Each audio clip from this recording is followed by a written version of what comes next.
चेतन आनंद और फिर आनंद मोहन। ये संयोग है या प्रयोग है संजीव जी, कि आप देखिए कि ये सभी मतलब या तो तीन इसमें तो जो है वो भूमिहार जाति से आते हैं, और एक जो है वो राजपूत से हैं, और खुद जो राष्ट्रीय कार्यकारी अध्यक्ष हैं वो ब्राह्मण जाति से हैं। और इन सब का बयान, या ललन सिंह भी देख लीजिए उनका भी बयान, ये सारे बयान को अगर देखें तो एक भी इस पर, हालांकि हम लोगों की चर्चा पहले भी हो चुकी है कि लवकुश समाज से ये नहीं आ रहा है। हालांकि आज जो पोस्टर है उस पोस्टर में जिसके द्वारा ये पोस्टर लगाया गया है उसमें जरूर वो कृष्णा पटेल हैं, उनका नाम है उसमें, लेकिन जो बयान आ रहे हैं उसमें ज्यादातर जो नेता है वो फॉरवर्ड क्लास से हैं। हाँ देखिए, नीतीश कुमार जी के तो प्रशंसक हर समाज और हर धर्म में है, इसमें कहीं कोई अपवाद नहीं है। लेकिन देखिए, ये बिल्कुल एक रणनीति का हिस्सा है, और रणनीति की शुरुआत हुई अचानक नीतीश जी के राज्यसभा जाने की चर्चा हुई, फिर उसके बाद लवकुश समर्थकों में, और जो नीतीश और कहिए बीजेपी के भी जो कोर समर्थक थे, आरजेडी के भी कोर समर्थक थे, उनके भावनाओं का प्रस्फुटन हुआ, भावनाएं फूटी, सब इमोशनल हो गए, विरोधी भी, समर्थक भी, अपने जाति समूह के भी, दूसरे जाति के भी, मुस्लिम समाज के लोग भी बड़े भावुक हुए। और फिर निशांत जी पहले वो सदस्य बने, फिर सक्रिय सदस्य बने, सबकी बैठक ली,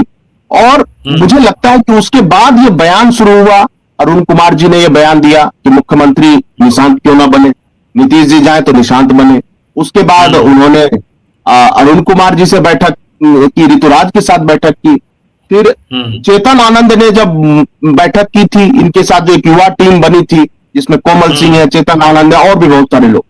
तो उन्होंने भी कहा कि चेतन आनंद ने कहा कि हम लोग तो निशांत जी को सीएम देखना चाहते हैं। उसके बाद आप देखिए, अनंत सिंह निकले जेल से और उन्होंने कहा मैं तो राजनीति से ही संन्यास ले लूंगा, क्योंकि नीतीश जी अब दिल्ली जा रहे हैं, अब मेरे चुनाव लड़ने का क्या मतलब है, अब आगे मेरा बेटा चुनाव लड़ेगा।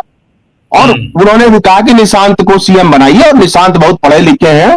बहुत अच्छे हैं, और वो अपने पिता की तरह आगे बढ़ाएंगे। और अब देखिए, चेतन आनंद के पिता आनंद मोहन, सब जानते हैं कि वो समाज के एक बड़े नेता रहे हैं, उन्होंने भी यही कहा है कि पहले तो उन्होंने उन नेताओं पर हमला बोला है जिस पर लवकुश समाज का आक्रोश है, मतलब उनका इशारा है वैसे भुंजा पार्टी के लोगों पर कि जो एक वार्ड का चुनाव नहीं जीत सकते। और स्वाभाविक है कि राज्यसभा से एक ही नेता संजय झा गए, ललन सिंह तो लोकसभा चुनाव जीते, तो ये आरोप उन पर जाता नहीं है, संजय झा पर जाता है कि ये वार्ड का चुनाव तो जीत नहीं सकते, लेकिन ये नीतीश जी को राज्यसभा भेजने की बात करते, और उनका स्पष्ट कहना था कि नीतीश जी जाए तो निशांत बने। तो एक तरह से पूरी फील्डिंग सेट हो गई। आज सुबह आप देखिए, नीरज कुमार जो सबसे बड़े प्रवक्ता है जेडीयू के, और भी प्रवक्ता है, लेकिन केसी त्यागी जी के जाने के बाद सबसे बड़े प्रवक्ता नीरज कुमार है। और ये जो नारा है प्रवीण जी, ये नारा अनायास में नहीं गढ़ा गया है, ये जय निशांत तय निशांत, ये नारा एक दिन में नहीं गढ़ा गया है। ये जो भी ये रणनीति बना रहे हैं उन सब ने मिलजुल कर ये ऐसा नारा गढ़ा है कि बिल्कुल ये तय लग रहा है, जैसे जय निशांत तय निशांत। ये इसका कहने का मतलब क्या है? इसका कहने का मतलब है तय निशांत, यानी निशांत ही जेडीयू की तरफ से तय है, मुख्यमंत्री, यानी निशांत तय है, यानी कि तीन के तरफ से, यानी जेडीयू के तरफ से सभी नेता ये कह देना चाहते हैं कि हम लोगों की तरफ से तय कर लिया गया है, अब आप सोचिए आपको क्या करना है।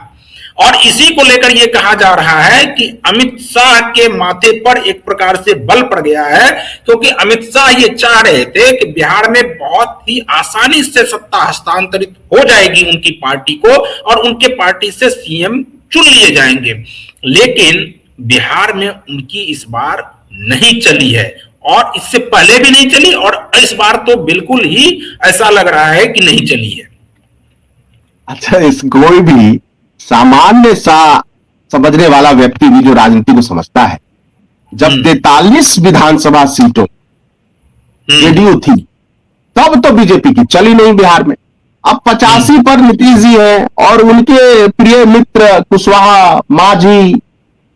ये सब ठीक ठाक स्थिति में आ गए हैं। तो मुझे तो कहीं से नहीं लगा था, शुरू पहले दिन से मैं बोल रहा हूं, हाँ, अगर उनकी इच्छा हो गई नीतीश जी की तब तो सम्राट बन जाए, लेकिन सम्राट के किसी दूसरे को तो मानेंगे नहीं, वो ये भी तय है। और अब जिस तरह से ये सब कुछ हो रहा है, सारे नेताओं के, बड़े नेताओं के बयान आ रहे हैं,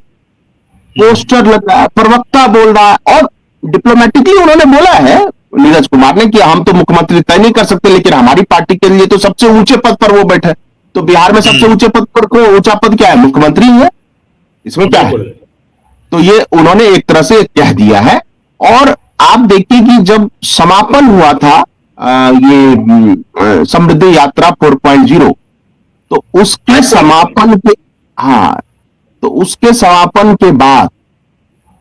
जो पिता पुत्र की मुलाकात की तस्वीरें हैं, अगर हो सके तो आप दिखाएं कि कितने प्रेम से मिल रहे हैं निशांत, और निशांत ये कह भी रहे कि वो अपने पिता के जो भी विचार हैं,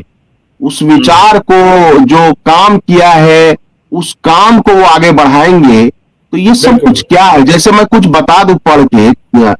कि समृद्धि यात्रा की सफल एवं प्रेरणादायक पूर्णता के पश्चात पिताजी से आत्मीय भेंट कर उनका आशीर्वाद प्राप्त किया तथा हृदय से कृतज्ञता व्यक्त की।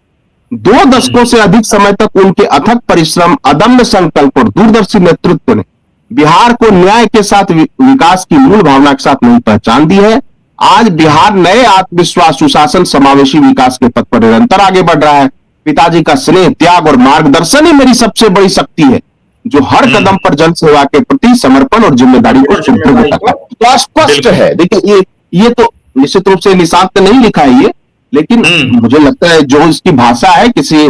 बहुत ही कलम के जादूगर ने लिखा है, और उसमें सारे सोशल इश्यूज भी आ गए, जो इंक्लूसिवनेस है। तो यह तय मानिए, और हमारे दर्शक भी जो देख रहे हैं। ये देखिए, ये एक सवाल ये है